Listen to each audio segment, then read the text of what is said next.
এই যে জুলাই জাতীয় সনদ যা আপনাদের কাছে পৌঁছেছে কালো অক্ষরে ছাপা, সেটা আসলে রক্তবিন্দু দিয়ে লেখা হয়েছে, প্রাণ দিয়ে লেখা হয়েছে।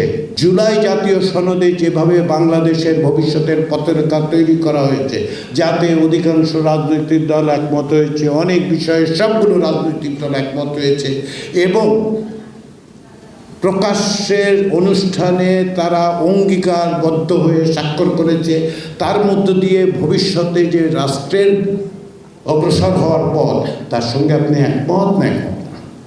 সরকার যেটা করছেন সেটা আন্তর্জাতিকভাবে স্বীকৃত পথ পদ্ধতির বাইরে কিছু না। একেবারে শুরুর দিকে সোহেল রানার কথা বলেছিলেন, মনে করুন যে এই যে জুলাই জাতীয় সনদ যা আপনাদের কাছে পৌঁছেছে কালো অক্ষরে ছাপা, সেটা আসলে রক্তবিন্দু দিয়ে লেখা হয়েছে, প্রাণ দিয়ে লেখা হয়েছে। খুলুন, আমি প্রতিবার খুলবার সময় আমি মায়ের আর্তনাদ শুনতে পাই, ভাইয়ের দীর্ঘশ্বাস শুনতে পাই আমি।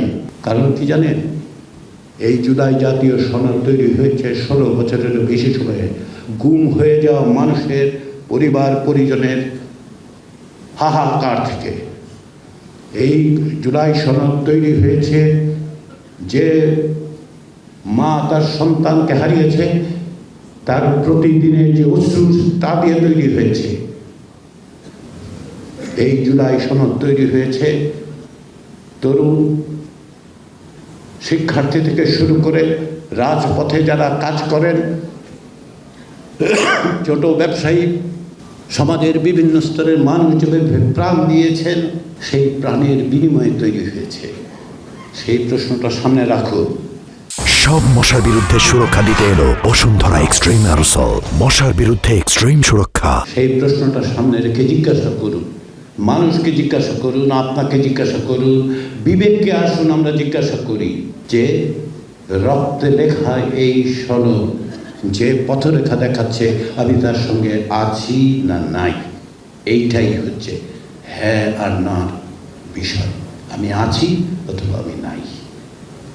পর্যন্ত ইউরোপীয় ইউনিয়নে অন্তর্ভুক্ত হওয়ার জন্য ইউরোপের বিভিন্ন দেশে 48টি গণভোট হয়েছে।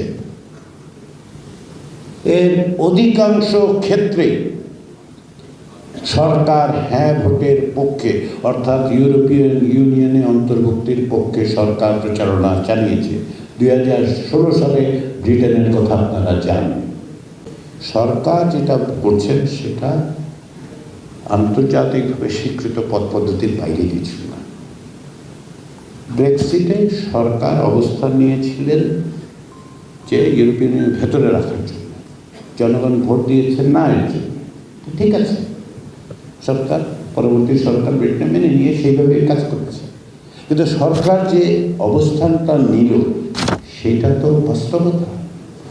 এবং এই যে 48টা গণভোটের কথা বলা হচ্ছে, আমি বললাম চাইলে খুঁজে দেখতে পারেন, এর অধিকাংশ ক্ষেত্রে কারণটা কি জানেন?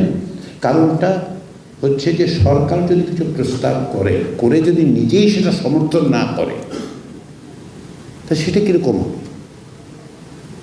একই যুক্তিতে যে জুলাই জাতীয় সনদ তৈরি হয়েছে, তার প্রক্রিয়া সরকার তৈরি করেছে, আন্দোলন করেছে, তারপরে তৈরি হওয়ার পরে বলবে যে ভাই এটার সঙ্গে আমি নাই। এটা কীরকম নৈতিক অবস্থানের কথা আপনারা বলছেন? কীরকম রাজনৈতিক অবস্থানের কথা বলছেন আপনারা? ফলে সরকার এটা করতেই পারে, পৃথিবীর ইতিহাসে আছে। আমরা সরকার অকস্মাৎ একটা কিছু আবিষ্কার করে ফেলেনি।